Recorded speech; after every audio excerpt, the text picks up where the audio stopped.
This is the Horse Radio Network. This is episode 140 of Horsemanship Radio, brought to you by Omega Fields, the world's best omega-3 supplements for horses. Horsemanship Radio is a part of the family of the Horse Radio Network. And today we have two Southern belles. We have these adorable ladies from both Florida and Kentucky. You're going to love them.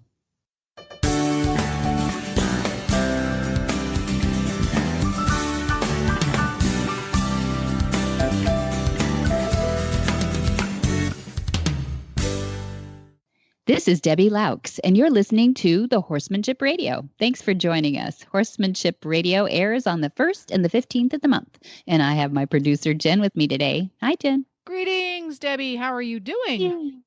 I'm good. I'm enjoying summer and enjoying a little change of weather. We had a soggy year like most people, and I'm really glad to be outside with the horses.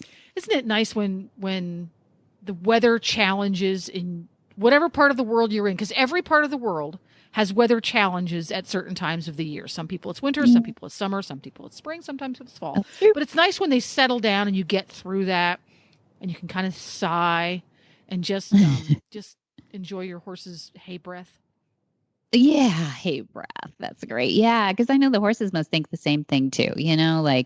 I'm so glad to be done with that season, like sweaty horse blankets and the hay's so much better now. Yeah, the hay's so much little better bubbles now. Around their heads, of things. Yeah. But yeah, it's nice to be outside. In California, people are probably going like seasons. Sure. No. What? You got earthquake season and you got no. You have earthquake season and wildfire season and tax season. Those are your 3 seasons. Yeah. We're through with all those now. We've had earthquakes the last couple of weeks. It's so cute with Jamie being out here getting an earthquake happening. And I think she told that story on Horses in the Morning, but we haven't told that story here. So it's so cute. I want to hear it. She was adorable. I'm so blessed to have her jump on a plane on her 4th of July and come all the way out to California from Oklahoma. And because she's committed to this horse sense and healing that we have, she's a certified instructor, so that I need 2 people that are in one, and that's her. She's passionate for our program, Horse Sense and Healing, and she is passionate about always on the improve of being a certified instructor. So any chance she gets to work around Dad and the other instructors, she takes it. And I try to be really judicious with when I ask her to come out, that it's really a powerful time for both of us in needs. And it's really asking a lot, though, on a 4th of July weekend to do that with all that she's got going on. So we get her out there. She flies on her 4th of July. She comes in at night and we hit the ground running on Friday. So at the end of the day, I'm like, let's go for sushi. Yeah. And so we go out to eat, and we might have had a little warm sake on the side there, a little bit. Yeah. And we come back and she's leaning on this rental car that she's got in our driveway saying, what's the plan for tomorrow? And that was really fun. And, we'll do it. And she leans back and the car goes, Crick. And I said to her, like, wow, that's a really cheap rental car. You can move it to lean on it. And she laughs, and I said, but it can't be an earthquake, because I promise we already had that yesterday and they're done, so you're here at the safe time. I go into the house and the big chandelier in the front room is swinging. Oh, no! Guess what happened when she leaned on the car? That's actually the moment we had an earthquake. Wow. She texts me like a minute later going, you promised no earthquake. Wow. So, yeah, we actually had one right then, but that was the last of them for the weekend. So I guess my promise was half-hearted. There we go. Well, technically that one was an aftershock, so it doesn't count, right? Kind of, except that was a bigger one than the day before. Oh, no. Jeez. They were scaling up. Yeah. They first said that was 7.1, then they reduced it to 6.9, but they went back to 7.1. The one the day before on the 4th of July was the day before 4th of July? I can't remember now. July 3rd. 4. Okay, July 3rd. There we go. Was it July 3rd? It all blends together when I'm getting ready for those things. But 6.4, I believe, is the first one. So they were actually ramping up. But this is so far away from us, I have to tell everybody, too. It's, hundreds of miles away from us, which is pretty incredible. You can feel it that much. Yeah. But on the other hand, we were in no danger at all. It was kind of out in a more desert climate where it was. But it was a new fault, which is pretty interesting, too. But Anyway, alarming from someone who doesn't live anywhere near that stuff. So I have an important question. Inquiring minds need to know. Go. I'm someone who does not live in earthquake country. Never have lived in earthquake country. Mm-hmm. And you always hear about certain animals seem to be able to anticipate and react to the earthquake, regardless of how close it is or is not. Yes. And even previous to it happening. Have you ever noticed those sorts of behaviors in any of the horses? Not until after it's over. And then you look back, for me, you look back on it and go like, where were all the deer? Because when Jamie and I were out in the front of the house, that's normally, you remember that. You were out there in too. the front yard just hanging around being cute. Yeah. And it's a baby time. They're all born in May. So usually they're out there and, or a few of them at least, hanging out and, chewing their cud. And when I thought back on it, I went like, yeah, where were all the deer? Right. But on the horses, I mean, they say that about tsunamis and things too, that naturally they head for the high ground. And I don't doubt it at all. They have all these senses that we don't have. And, I think that there is a self-preservation much better than ours. It built into them. Yeah. Mm-hmm. So, but you don't notice the horses will, do weird, strange behaviors or anything like that. And I think maybe too, I think you struck on something that the survival techniques, the domestic horse, so many of those have been either genetically bred out or trained out to some degree where their hardwiring is not quite the same as a wild horse would be. But it would be so interesting to have the opportunity to observe genuinely wild horses in anticipation of natural occurrences like hurricanes or tornadoes or earthquakes and see if there is a behavioral change leading up to those things. Right before, like some indicator. Some indicator. Then we have to start setting our horses to have earthquake readiness. That's right. Absolutely. Right. Early alarms. Yeah. I don't know. There's two schools of thoughts on our domestic horses. Our domestic horses are born in captivity and they're around people so much that you think that their survival mechanisms and their reactions are dulled. But I don't know that we've actually bred a lot of that out of them, because if you look at things like Dr. Juliet Getty, who we've had on several times, and Joe Camp, and we tend to discount a little bit of their needs as a survival animal, a flight animal. And I think they're a little closer to the surface than we probably give them credit for. It's just that they're so accustomed to having us around that it seems sort of dull. They never get to use those aspects of their hardwiring, so they're not in touch with them. Guess what? We've got the physical fitness and mental fitness coming together with our first guest today, and I can't wait to hear what she has to say. Nice. And we're going to do that right after we hear from our title sponsor, Omega Fields.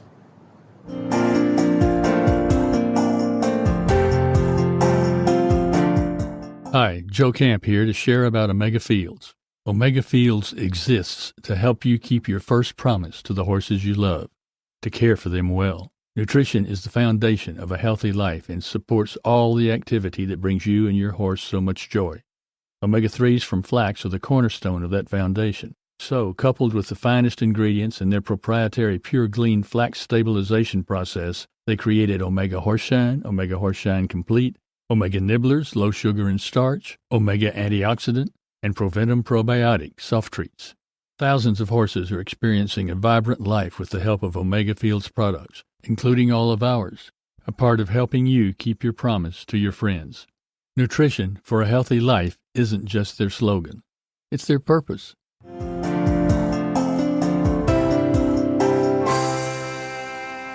Ashley Mancuso is a horse trainer, dressage rider, filmmaker, and yoga instructor. She uses yoga to facilitate a better connection between horse and rider. Something happened, though, that would forever change the path and purpose of her training horses. She has adopted the belief that violence is never the answer as her current path, teaching equestrian yoga for all levels and disciplines. Well, welcome, Ashley Mancuso. We've just loved hearing your story. We read a little bit about your bio, and I just feel fortunate to have you on. Thank you so much. This is a huge honor. I'm very excited. Well, Janet Rose, one of my dear love friends of the horse rescue world and film world, introduced us. And I assume that means that you were up at her Equus International Film Festival collecting hardware, maybe. Yeah, she did tell me to leave some space in my suitcase, and that went over my head completely. Well, you're young. Pretty soon that'll be very competitive. But no, you're very competitive. I loved your background. I mean, we love horsey girls here, and ones that grew up in the saddle. And so, tell us a little bit about your mom and learning to ride. I love horse families. Oh, absolutely. And so, I've always loved horses. My mom grew up on a ranch in Wyoming, so I believe it's in my blood. Mm. And we started riding the minute that I said I wanted to. So I was about 3 years old and on the front of her saddle. And from then on, I started taking riding lessons and got into a program when I was 6, United States Pony Club, and really did my first recognized event when I was 7 on a little 12-hand pony that I swear was, looking back, she was a stinker. I mean, she was the one that taught me how to have that tough kind of cowgirl energy and, get the pony over the jump. And gosh, I mean, it was full speed ahead from then on with the Pony Club, and went to my HB rating and competed through 3-day eventing up through the training level until I had an accident in 2011. And I went to college that same year at Florida State University and studied environmental studies and communications. And, at that point I thought that maybe riding wasn't the most important thing. Maybe I should be, doing more to help the world and the animals and people in it. Nice. And so, I kind of took a break there. Yeah. Was that something that, we all get distracted in college, and that's a tough time. We lose a lot of good horsewomen right about, 16, 17, 18. And I think it is something like we take for granted maybe horses a little bit in our life, at how powerful they are, or how, how much therapy there are in them. But I love that you had thought what you thought is a bigger cause. So environment is sort of like animals, but it's a little bit bigger than that. What got you back to the horses? Well, honestly, what took me away from the horses was the guilt I felt over the accident. Yeah. I felt like, I ruined my chances. I kind of coming back to my yoga background and being a yoga teacher, it was kind of like the death of the ego. Yeah. I really thought I failed this. I don't deserve to do this. I could have, my horse could have been seriously injured. And so I think that's really what crushed me out of horses for a while. But it wasn't the want, the lack of want to be in horses. It was more of the depression really that took over. Mm-hmm. Yeah. And so many girls go through that too, don't they? That, absolutely. Yeah. Or even just not performing to the level that you think you could, or not being able to buy that next horse. There's a lot of reasons. And so what would you say to some of those gals who might actually be going through that right now? Oh my gosh. I would say, the world is a really hard place, and inside of all of us is just this, glowing light of pure love and generosity and empathy. And find it in yourself. And once you find it in yourself, you're going to be able to connect with the world in a way that you never thought you could. And it starts with being gentle with yourself. And that's why I really want to share yoga with the equestrian community, because there's so much competition and, kind of fragments of the equestrian world that aren't all blended together. And I think we just need to come back to love for the horse. And in turn, that turns into love for yourself because of, how we take care of these animals and how much we we really do want to make the world a better place. That's nice. I know you had said that one of the things you appreciate about some different mantras is violence is never the answer. And I love that because so many lesson givers and horse trainers, are still of that old school a little bit about. Absolutely. Completely medieval thing still going on. It is. Yeah. Why is evil in medieval? Yeah. There you go. It shouldn't be, right? But I love that you've taken that to a level at a pretty high level though. You're not just talking a good game and mostly stretching, and you're out there competing at a really high level. You're at the Southern Oaks Equestrian Center in Tallahassee, Florida, and very busy, not only with yoga, and you're becoming an extremely sought after now filmmaker, which is pretty cool in the equestrian world. Do you also film things during competitions? Do you do that, to round out your filmmaking? I try, and I'm trying, to really, right now I'm at Southern Oaks Equestrian Center, and, many people know that's where Marcia Hartford Sapp is, just this gorgeous place, and Cobra the Mustang. So he's really my main muse right now. And so I try to keep my focus on him and on the idea of making a documentary about this incredible story. Okay. So I'm trying to stay really, focused, keeping my nose right on this story. Yeah, that can't be too hard. I mean, it is a beautiful story, and I do want you to introduce us to that. So you made the film, or collaborated and made the film on Cobra. It's called Cobra, Follow Your Wild Heart. Mm-hmm. What? A true journey is never finished. That's it. Follow Marcia and Cobra as they continue to educate the world about the heart and talent of America's wild Mustangs. For anybody who has they've been in a cave, tell us about Cobra and tell us about Three Strikes. Give us the arch story of that one. Absolutely. So Cobra was a 3-strike wild horse, and he had been at 3 different adoption events and been passed up for his age. And, there's so many wild horses in holding pens. Yeah. There's a lot of horses like this.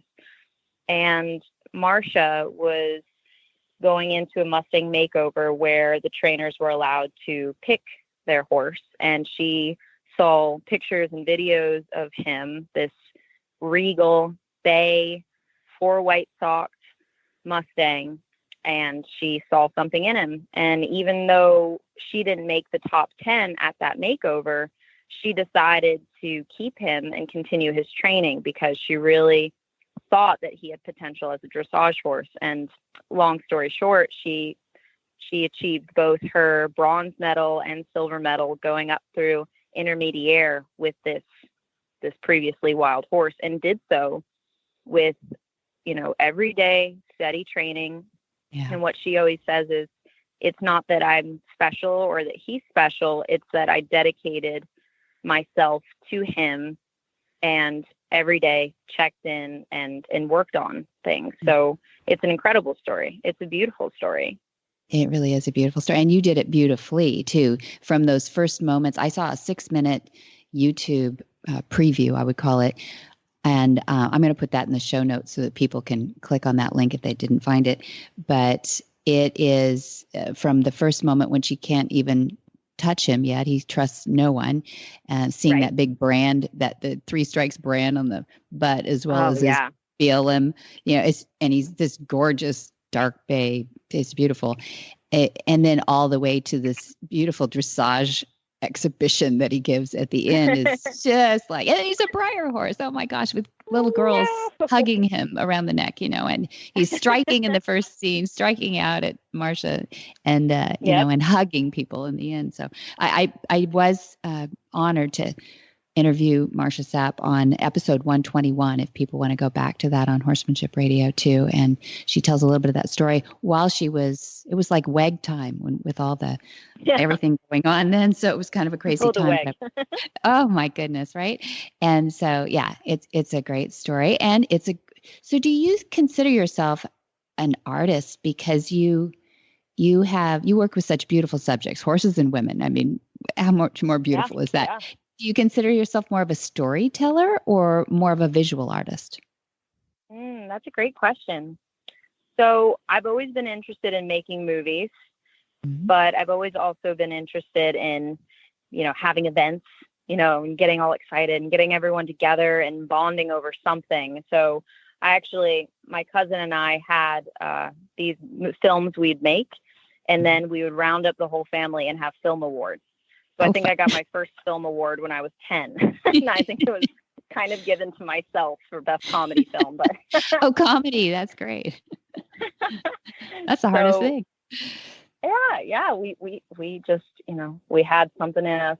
So I think storyteller, definitely, because I think that stories are what really help us change the world and make sense of the world and share with each other. Sharing stories is sharing knowledge and perspective and, sharing beauty. So I think storyteller, definitely. I'd love to be more of an artist, but I think storyteller definitely is more of who I am. Yeah. Yeah. No, you're a good storyteller. And when you're making something like a film or writing, who's your target audience? Who do you have in your mind that you're trying to talk to? Oh, wow. Everyone, because I think what's most important for me, and another interesting fact I should say, is that my mom is a photographer, and so I always have worked alongside of her. And is that Karen? And I think yes, Karen Mancuso. Yeah, good. So capturing special moments and expressions, powerful expressions, is the most important thing for me, and I think that that's something everyone can identify with. So I want to bring horses to a larger audience. I think it's crazy that not more people have access to horses in some way. And I'd love to help be a bridge to the rest of the world, because horses are in all of our history. So we should all be equally involved as much as possible. Kids from all ages, anyone who just needs to kind of come back and get back to their roots, get back to the salt of the earth. And gosh, they just need some time with horses. Yeah, there's a lot of people out there like that. You said from a yoga perspective and a health perspective that it improves stress. It brings everything down, and that makes total sense to me too. I'm glad you're beating the drum for that, to get more people out there look into horses as part of our health program. We'll call it that. It's not even, it's therapy, but let's not chase them away. Let's call it health. I think it is. Exactly. Health. You can call it work, because that's what we do. I mean, that's the thing with yoga as well, is there's this common misconception that yoga is just about relaxing. And yoga comes from a Sanskrit word meaning to yoke yourself, to discipline yourself, to find union with yourself, union with, the higher power of the universe. And, explaining this to my equestrians, I'm saying, what are we doing? We are creating a union with this amazing animal. This is a practice of yoga. What we do on a daily basis when we work with these animals, this is yoga. And it's hard, it's work, but that doesn't mean that it's not also, just the right thing you need to relax and be happy and healthy. Mm-hmm. Absolutely. You talk to a nutritionist and they'll say that it's not just about what you put in your body, but it's also about how you take it in and what stress you're under when you take it in. And so we're all tied together, all these disciplines and doctors, I guess, too, but I love the holistic look about it too. So you compete, and I hear some great things coming up. Tell me about your work right now with horses. So I grew up 3-day eventing, and also pony club sports, polo cross games, you name it, anything. And right now my focus is really on dressage and starting horses, starting the young horse, Mustangs, just getting things much more fine-tuned, getting into the details. And so I'm competing at Prix St. George right now in classical dressage, and working my way up the levels and learning just how to use the body and the timing and the breath to communicate better with these amazing animals. I'm loving dressage right now. Great. And so Prix St. George, where are you traveling all over now? Where are you going? We're in Florida. We're in Tallahassee. So we go to Jacksonville and Pensacola and Tampa and Orlando. But other than that, no, we don't get out of Florida. Well, you don't have to, I guess. You're right. Right, exactly. Yeah. Mm-hmm. So what are your goals? What are your goals by the end of 2019? Oh, my goal is to work on going all the way to Grand Prix. And we have a horse right now that is a schoolmaster, and he's one of those horses that looks at you and says, "I know more than you."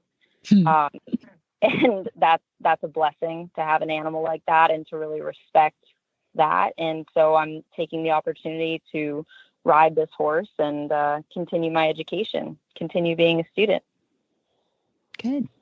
I love that, because the high level competitor these days who is grounded in what your belief system is what we need for the future of, I think, all disciplines, frankly. But I love Thank that. you. I love to encourage that. And I would love if you would ever be out in California to be able to work with my dad, Monty Roberts, and come side by side. Oh my gosh. It would be our honor, really, to see this next generation. He loves influencing the next generation with whatever they ask of him. He never knows. He just takes horses for what they are on the day. Yeah. And, I think you're thinking outside the box. It's not a methodology, really. It's concepts, but they're delivered by the horse, not us. Yes, exactly. Right? Exactly. That we work with. Yeah. So I think that would be really fun to see you two work together. I would love that. I'm very excited about the movement right now that he's doing. It's just all, exactly where I think the world should be moving. And it's really beautiful and inspiring to see. Thank you. We've got some, I can't release the names just yet, but we've got some names for the movement next year, our event that we have had now twice in the springtime. And I'm just blown away at how many people are kind of getting us, and they want to be a part of it. And that's what a movement's all about, isn't it? Just yes. Making us move forward, getting better. And I won't even say change, because I think the elements are all in there. Some people might need to change, but really there's a lot of us that are marching forward for the horse and using the horses in many aspects of life with children and veterans and everything. So I'm so glad that you get us. Oh, absolutely. I mean, I'm trying. I definitely don't claim to be an expert ever. I think that the people I look up to the most are, the ones like Monty who say, I'm still learning.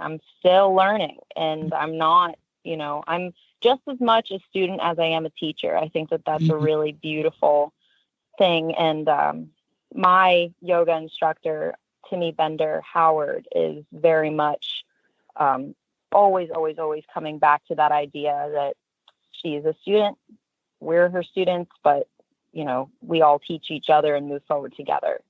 That's wonderful. Well, thank you, Ashley Mancuso, for being on Horsemanship Radio. It's lovely to talk to you, and I can't wait to meet you in person, and I can't wait to work with you. Yes. It'll be fun. Yes. Thank you so much. It's been amazing. I'm really blessed. Thank you. Where do people find you? Where do they go to follow Ashley? So right now, honestly, Facebook is the best spot. I'm Ashley Mancuso, and you'll see me. I'm the one doing yoga with the horses. Lovely. And, we'll recognize you're beautiful. You're beautiful as well as the horses. So, Okay. So we will go looking for you there. And hey, beef up that Instagram too. We want to see more of your videos on there too. So make some absolutely. More yeah, good. Okay. Thank you, Ashley, for being on today.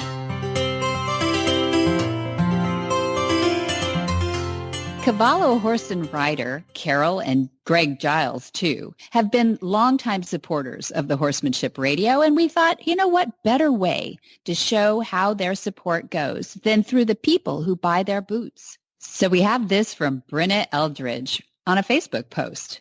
I could not be happier with my decision to transition my horse to barefoot and choosing Cavallo for his hoof protection. I always thought my horse just had bad feet and that he would always be lame barefoot until I realized that I was enabling that dependency.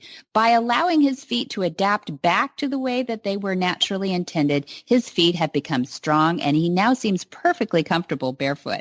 With the added weight of a rider on rough terrain, I invested in my first pair of Cavallo boots. I went with the Trek boots, and they fit him perfectly. I was able to do anything that I could do in metal shoes, and I have no longer stress over him losing a metal shoe and damaging his hoof when removed. The Cavallo boots have provided him greater shock absorbencies when riding on hard ground, and so far, whether it be on trails or in the arena, he seems extremely comfortable in his boots. I do a variety of riding, including trails, gaming, and drill, and I'm excited to get into the gaming season to put truly those boots to test. I believe that in horsemanship, you have to pick methods that make the most sense to you. And for me, that is the naturality of barefoot and the protection of the Cavallo boots. Brenna.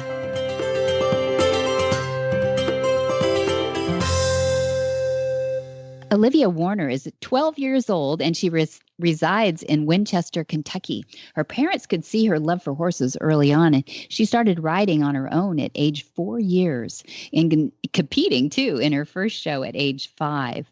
Recently, Olivia trained her first Mustang for the 2019 Kentucky Extreme Mustang Makeover with her filly Gypsy from Nevada. They placed 12th overall out of 38 youth from all over the U.S. Her future goal is to gentle and rehome as many of the herd management areas as she can and aspires to be a professional horse trainer too. Welcome, Olivia Warner. Hey, I am so glad to talk to you. Hoo-hoo. You are the very first 12-year-old I've ever interviewed about participating in a Mustang makeover. Do you believe that? No, that's cool. No. Yeah, it's pretty cool. I'm very excited to chat with you today. But the first thing I wanted to tell everybody that I read this article about you in your local paper a couple of months ago. How was the experience? I imagine this is the first time you've been interviewed for a newspaper, right? Yes, it was. Yeah, it was really fun and unique. Fantastic. When you decided to sign up, I know there's a little story behind that. Can you tell me a little bit about how you decided to sign up for the Mustang Makeover? Well, last year we went to watch the adults, and they had the youth perform before the adults did. And I asked my mom, can I do that next year? And she's like, maybe. And they weren't supposed to come back until a couple years. So they're like, I said, now they're coming back, so you have to let me do it. And she's like, well, okay. So she said it was okay? We ended up going. Yeah, but there was a little surprise. I love the little part of the story I read that how they told you it was okay. Yeah, a little Mustang car. Tell me about selecting your horse. Well, we don't get to select our horse. They come picked for us, and then you go to the holding pens and pick your horse up. And where are the holding pens? And there's one in Ohio and Texas. They're all around. Where'd you go? We went to Tennessee. To Tennessee. And so they pick them for you, but what's the age of the horse? That has to be an age range, probably, right? To 2-year-olds. Yearling to 2-year-olds. What's yours? What's the name of your horse? Gypsy. Gypsy. And how old was Gypsy when you chose her or him? Well, we think that she was like a year old. Right now, we think she's a year and a half because she is very small. Mm-hmm. Have you teased her? Have you reached in her mouth and can you tell from her teeth? Yeah. Yes, we have. Okay. Now, I know you've been a horseman for a long time. Do you feel like you're pretty accomplished at this point? Yeah, I think we've come very far since like the first day. Yeah. What was the first thing you did when you got her home? We let her settle, and then in a couple of days, we actually started putting the halter on, and then took her out to a round pen. Oh, you work in the round pen too. So was it a little bit of a challenge to get that first halter on? Yes, we couldn't get it on with just standing. We actually had to pin her up because she was like biting, kicking at you when you got near her.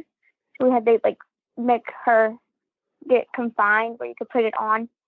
Mm-hmm. Yep, she's a real Mustang. and did you get excited about her? Does she have a Frise brand there, that hieroglyphics that kind of said, yeah? And did you look it all up and see what where she was born? Yeah. And yeah, pretty cool stuff. It's really cool. Yeah.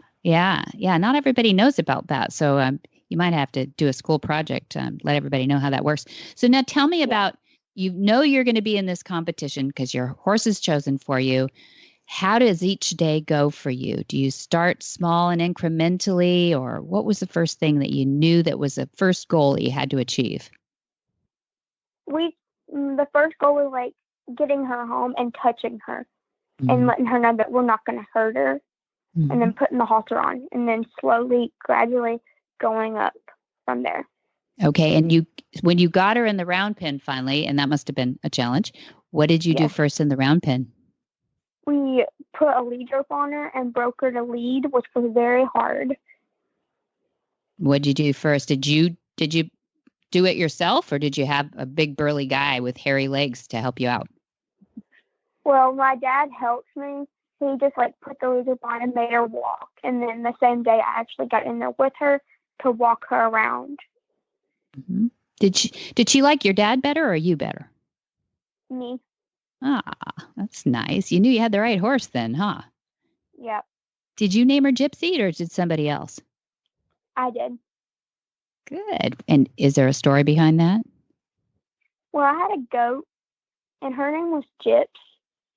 And so I was like, my goat actually passed away. So I was like, I want to do something in memory for my goat. So I actually named my horse Gypsy Rose. Kind of different, but yeah, it kind of has a meaning to me. Yeah. Now tell me, I know that you ended up doing some freestyle, I think, as part of this contest, right? Yes. Tell me three classes. 3 classes. Tell me about that. We have a handling conditioning, which is just like in a round pen, being able to go catch it, brushing the horse, picking him up all 4 feet, loading, backing up, and loading and unloading in a trailer. Mm-hmm. But you have to memorize a pattern to teach to show the judges that you can side pass your horse, pivot, and trot with it. Very good. Wow, that's a lot to expect. How long was your training before you were in the competition? 100 days. Wow. That's a lot. I mean, you must have got up every morning thinking, I've got to get something accomplished with Gypsy today, yeah? Yeah. I made lists every day. Did you? And what was the hardest thing for you to get through on that list? Being able to go out in the round pen, let her go and catch her. Oh, yeah, that's right. Was she a little skeptical? Yeah, we had like a little stall, and you would put food in there, and then you would have to shut the gate, grab her, and then you could open the gate to let her out in the round pen. Mm-hmm. Mm-hmm.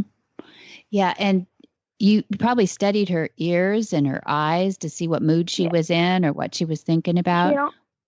She don't have a lot of motion in her eyes, so you just gotta kind of watch her ears. Mm-hmm. Yeah, and was it a challenge to get around her ears for your hands? No. Nope, she was okay with that. What was the biggest? She was really good with it. Was she what part of her body was she a little bit more worried about with you? Her nose. Her nose, huh? Her nose, like right in that nose and up to like where her eyeballs. Everywhere else she was fine. It was just her nose. Does she like to be scratched on the withers? Is that like one of her favorite spots, or what's her favorite spot? Right before you get to her tail, her butt. She loves her butt scratched. She sounds like a mare. So some of the stuff that was in this article I thought was just brilliant. I love that you said it's cool how you saw her changing over the time. We took a lot of pictures and videos. So just like in the middle, I would go back to the beginning to like where I'm at right now. Mm-hmm. Yeah. And you also said in the article that through training that you've learned to be more patient and calm, not only with horses, but with people. You want to tell me about that? Well, with her, if you would try to rush her, she wouldn't do anything. And just trying to rush her, she would like kick and bite and be a mare. Mm-hmm. And same with people. If you try to rush them, they're not going to do anything. Mm-hmm. Yeah, boy, that's a lot to learn at a young age, but it's really good. Isn't that cool what horses teach us? Yes. Yeah, but you've been showing horses since you were 5. So how much, and you've won trophies and won a lot of things. You trained your first miniature when you were 6, I think. Mm-hmm. Yes, that was that was really fun because I had my little mini and actually taught her the barrel race. Did you? Yes. Are you kind of small yourself? When I was 6, I was. I'm getting taller. Mm-hmm. If Gypsy don't grow, I can't ride her. Mm-hmm. She's too small. Oh, she's that small, huh? How many hands is she? She's 13, 1. Oh yeah. Well, she's got some size to her too. You'll just have to give her to some young person, right? Yeah. Yeah. I have a little brother that I might let him use her. Perfect. We need more. Oh, and you know what my goal is to get you to say start her. Can you say that? Yes. When I start her in a couple of years. I love it. My brother. Good girl. So you're going to start her at what age then? Around 3.5 to 4. I'm going to start her at 3.5, like with a saddle. At 4, I'm going to get on her and ride her.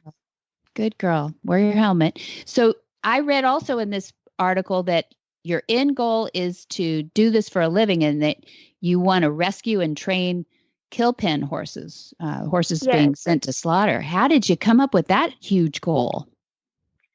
Just something that came to my mind. I was like, all these horses they're going to the kill pen, they're going to slaughter, and one horse can make a big difference if I just keep going with it. Mm-hmm. It was just really from the Mustangs, because Mustangs can't be sent to slaughter, so all the other horses can. So if I could do that, and that would make it would make the horse industry a little bit better. Good girl. That's awesome. Well, can you tell us, before we wrap up, can you tell us just a little bit about that experience being in the arena during the freestyle? When we went at the Mustang makeover, our freestyle, we did the 80s, so which means like really poofy. We had a really poofy dress on. Our hair was all big. And the last 2 performances were really sad, so ours really bumped up the crowd, definitely with the cowboy curtain, and then we went to a spindle. When we did the spindle, we lunged her. I was above her, which is like, because horses obviously don't like anything above them because it could jump down and grab them, like in the wild. So it was like a big thing for something to be above her while lunging. Mm-hmm. So that was really big for her to do. And then we did a trick that I taught her. And then we did a tarp, which the crowd was so happy about because it stayed on her all the time through the poles. And then we did a pedestal, and we got off the pedestal, and I taught her to completely bow, which she learned a week and a half before the Mustang makeover. Oh, fun stuff. Is there any way, did you have a YouTube of it or anything? Any way anybody can go see it somewhere? Facebook on the EMM page, and my mom has it posted on hers too. Oh, good. Maybe we can put a little link to that Facebook page in the show notes so people can go find it. That's Nikki in the background coaching you, I think. That's your mom, right? Yeah. Well, thank you both, Nikki and Olivia, for sharing a little bit about a Mustang makeover from a 12-year-old perspective. I really appreciate it. And Nikki, and Olivia, I'm so proud of you all supporting the Mustang Heritage Foundation and the Mustang makeovers. So keep up the good work. I really appreciate it. Thank you. Whisper the language of the herd. Listen, you don't have to say a word. It's time for Jamie Jennings to fetch an email from Monty Roberts' inbox and share a morsel of Monty's wisdom in a little segment we like to call Ask Monty. Leave this world a better place than mine. There's magic in the language of the herd. Monty, or Dad, what do you do with a horse that repeatedly runs to the gate? Oh, Debbie, this is a real chance for me because it has been my whole career, this business of causing horses not to want to run to the gate. And one must remember, if the horse tends to pull to the gate, not even run to the gate, but just tends to pull to the gate, the performance goes downhill. And you want your horse to be uncomfortable when you're near the gate, and then perfectly comfortable when you're away from the gate. And so the horse will migrate to the comfort zone. But there's a lot of things along the line that you can do. You should be aware of the fact that horses that tend to run to the gate have been ridden out the gate many, many times. And riding a horse out the gate is not a good idea at any time. I suggest, like in the cutting, you'll see them get off in the herd when they're schooling a horse and lead him out of the herd. Because if you're working the cow and he's thinking about leaving the herd, his tendency will be to advance and do that. Mm-hmm.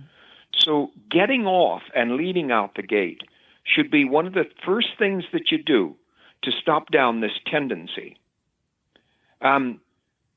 Should he continue to do it, I would suggest schooling him by going back near the gate and then do a pattern of work there. Small circles is what I recommend. And cause him to be uncomfortable by doing this work. Pretty tough work. And then ride away and get him really comfortable. In rare horses, they will continue to do this problem sometimes. It's just however long you've allowed it to happen, it gets deeper and deeper into their DNA. Mm-hmm. And you need to really go to work on it. And I think also that I should tell you a story about a horse that I had when I was on the team for Cal Poly, and I was in a competition in Oregon. And this horse would tend to bear to the right if the gate he exited was on the right, and he would tend to bear to the left if the gate he exited was on the left. And in this particular competition, where he wanted to go was a big part of it, and you could get hurt if he bore to the right. Mm-hmm. So I get to this arena, and I find there's no gate on the left. Holy moly, what am I going to do? And I go riding around there, and I find a little human gate that you have to take a couple of feet, step up, and then you're in the grandstand. But I didn't care. I opened the little gate, and I jumped him up the 2 feet, and I rode him down through the grandstand and out the people ramp. Oh, my word. He soiled the grandstand, and I had a janitor chasing me. Get out of here, he said. But anyway, Bernie performed beautifully on the show, and he bore toward that gate. It's in their DNA. That's what they will do. I went on to be a world champion with Bernie, and so it worked. If you continue to have this problem, look at your arena, and you will often hear people say, but that's the only gate. Mm-hmm. Yeah, well, if your horse is worth the effort and you feel that it's a great disadvantage for this horse to bear toward the gate, think about another gate. Mm-hmm. I just made an extra gate in my racetrack for a horse that wanted to go to this gate that's been there for 53 years. And he wanted to go there so badly it was interfering with his performance. So I made another gate on the other side of my racetrack. After 53 years, I had to take out some hedge and make a little gate. But I tell you, it worked.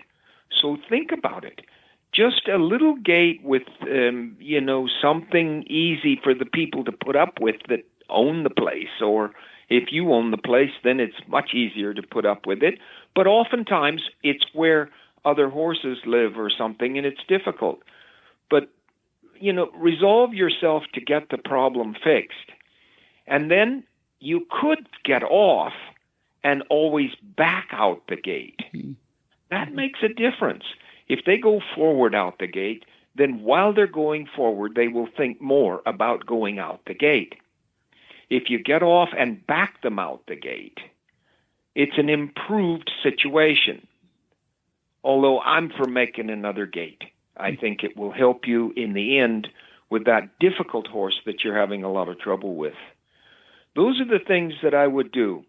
I tell you that I get off my horse. I don't get on so well anymore, but I can get off in the arena and lead him out. And I think people just think, oh, I'm being casual about it and, I'm leading my horse back to the barn. But that's not the case. I want that horse to work for me while I'm asking him to and not be thinking about going home or out the gate. So I'll work, get off, lead down, and maybe turn him around and back him out the gate. Mm-hmm. Then you're using all of those psychological adventures that will help your horse stop veering toward the gate. Mm-hmm. And do you rotate those 2 gates that you have now created? Yeah, you could make 2 or 3 if you had the chance to, and then rotate them around. That's true. Because the horse that goes home by headed north when his house is south will always be easier to control than the horse that's headed south through a separate gate but still headed south. Mm-hmm. So if you can go out the other way and rotate the gates, you're well ahead of the game. Great. Well, thank you for that. You're welcome. What in the wide, wide world of sports is going on here? Where in the world is Monty Roberts? Monty is looking forward to meeting some new friends, 2-legged and 4-legged, August 5th through 16th, coming right up, Jen's favorite, Gentling Wild Horses in California. Yeah. And September 28th, then he's across the pond. He's going to start a tour at the Scottish National Equestrian Center in Oakbridge. And then October 12th, he'll be at Hadlow College. October 18th, he'll be at Hart Prairie College. And October 20th, he'll be in Myers Co. College. But stay tuned. We have some dates that might be coming up not only in Ireland, but Poland. Ooh, Poland. Cool. If you didn't commit all of that to memory, and who did because you're busily either driving your car, cleaning your stall, or doing trot sets right now, you can find all of that and more at montyroberts.com. Or you can give the good folks at Flag Is Up Farms a call at 805-688-6288. And for details about today's show, go to horsemanshipradio.com, look for episode 140, and you'll find links, photos, and more information about today's guests and topics. As always, we love your feedback. Why do we love their feedback, Debbie? We love their feedback because we make our shows better with your feedback, of course.